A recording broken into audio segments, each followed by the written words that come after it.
All right, try this again. So, internet is always real spotty where I'm at. So, I've been coming across this a lot. It's kind of one of those things I kind of take for granted that people know. So I am trying, like I said, been saying for a while now, I am going to try to do more how-to videos. So I have a little bit of time today. I'm going to show you guys how to do the Kwikset. So you see these everywhere. You see Walmart sells them, Ace Hardware sells them, Lowe's sells them, you know, they can. So this is the regular Kwikset, and it is the rekeyable. So if you're wanting to rekey, it will actually say it on there, key to one side. So, so this actual handle is like this. So you take it out of the container. It has a toggle, has a little, you know, all that good stuff. So, what I see a lot happening is, especially when I come to do a demo or take off the original handle or something like that, one of the things I've noticed a lot is that it's upside down. So I see that a whole lot. So basically what we're going to do, and I usually like to do the deadbolt first, just as a general rule, general practice. I like doing the deadbolt. That way I can throw that toggle out and the door won't shut on me and lock me out, or you know, make it difficult to get back in. So and another thing too, if you have a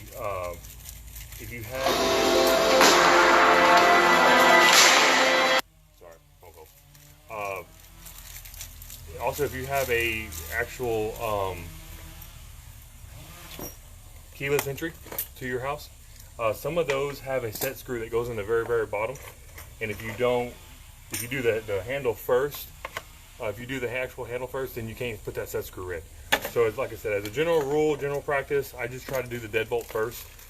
That way I don't ever come across, you know, because there's been times where I've done it and the homeowner's brought me, oh, by the way, and the handle's already been put in. So not fun having to take that back off.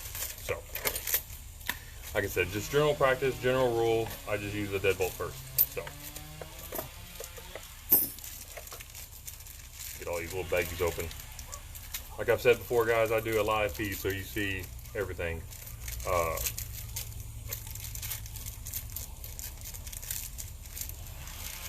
right, so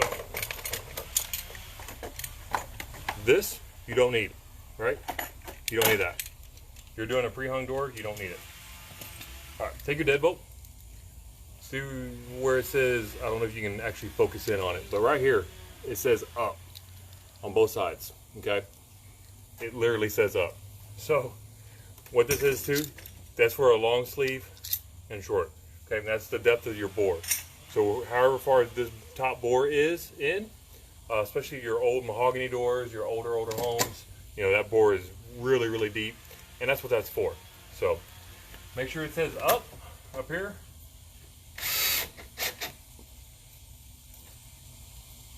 These little screws that come in the back is what those are for. Then they give you these longer screws, right? The little smaller head, but still long screws. Those go into the actual deadbolt striker plate, along with these big boys. So those are actually for, that's what that's for. They're not putting them in here. If you put a longer screw in here, it does not do anything for you to make you any safer. So don't do it. All right. Now this is an outswing door, so it's going to be a little bit different than others.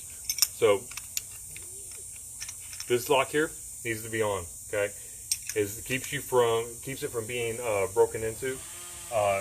It's an added plate to keep it from being able to be penetrated with a pry bar or anything like that. Same idea with this. It just adds additional rigidity, because if you don't do it, that's all that is holding it. Right? It's not very much. So when you put this plate on, you see how thick that metal is, right? It gives it a lot more rigidity, makes it a lot stronger. Okay. Go ahead and turn that up. That way you have that vertical. The D's going up.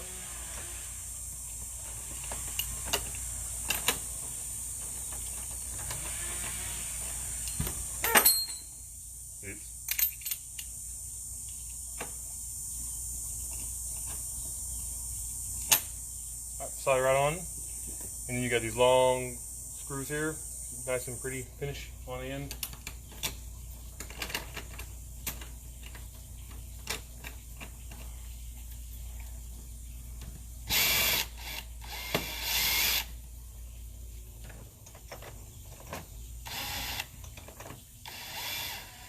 Come on.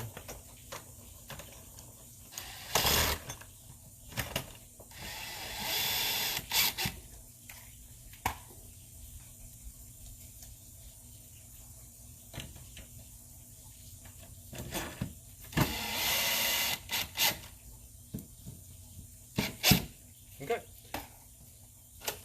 And up here on the top of this, I don't know if you can see it, but right up here is where it says lock. So when it points to lock, it's locked. A lot of times, like I said, I made a comment about it being upside down. A lot of times I see that where it, you know, it goes the other way, or it's just weird. And that's where they mess up, is when they put that actual barrel in. When they put that actual barrel in, that's when they mess up. All right, another thing I found is your door keeper, right? See that right there, sloped? That goes to the door. If you go the other way, if you slope it the other way, it's not going to latch, right? So you can literally just push the door and it'll open up. So I have seen that. I've come out to jobs and I'm like, really? All right, this particular set is broke. No, it's not. All right, so this particular set has a barrel system. So when it goes in, you can actually twist it and it puts it in the groove, okay?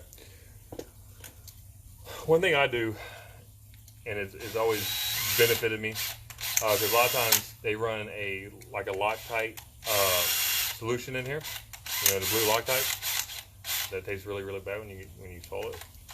So kind of run the screws in and run them back out. You're less likely to strip them out doing that.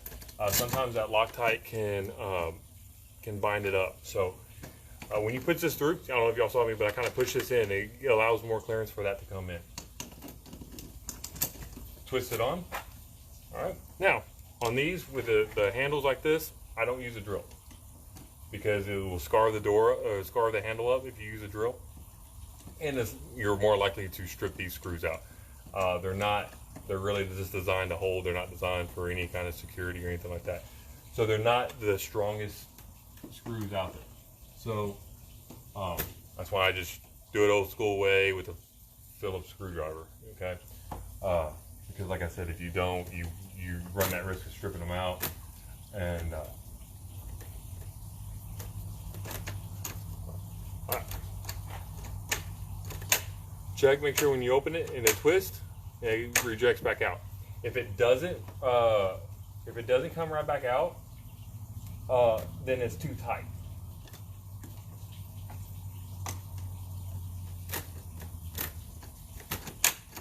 So now it springs a lot faster. So you have it too tight. So just kind of give it a little turn, loosen up, just a quarter turn, and that's going to allow that to come back out. All right, I made a comment about being able to rekey. This particular homeowner does not want his doors rekeyed. He wants to use these keys here that come with the door, that kind of thing. But I'm gonna show you how to do it. Watch this. Flip y'all around. All right, so when you shut this door, okay, you see where the actual key is, right? And then you have this little dowel slot right here next to it. All right, so what you would do, you would take that key and you would lock it over, okay? Just don't do this one inside the door, because then you could be in a major problem. So flip it over, and then it comes with a little dowel key. You push that dowel key in there, right? And you'll hear a little click, and you can slide this key out. All right, when you slide that key out, you take your new key and you put it in and you turn it the other way. And that actually is literally what rekeys that lock, okay? So that's how you do it. Like I said, it comes with a dowel key. It looks like this, okay? And the instructions are in there. One day I'll get a chance to do a video on how to actually rekey it. I keep one of these on my key ring That way I can give the homeowner this packet because it's already sealed up. The instructions are all in there, all good to go. Okay. So if you do want to rekey, it has to look like this. It has to be one of these type keys. Okay. It cannot be the castle key from like Sledge or anything like that. It has to be one like this for it to key right. So cool. Makes sense. All right. So other than that, what I do as well, which I'm not going to be able to show you guys because I have no helper, is strike plates. So one day, when I have a good helper with me, I'll take the time to show you the proper locations for different handle sets. Quiksets go all the way back, and then Sledge actually laps over the factory cutouts. That would make sense to you later when I do that video on that. Just one of them things I've learned over the years. Please, if you like this video, please like it, share it. If you have not subscribed to YouTube, please do. And we'll see what's next. Thanks, bye.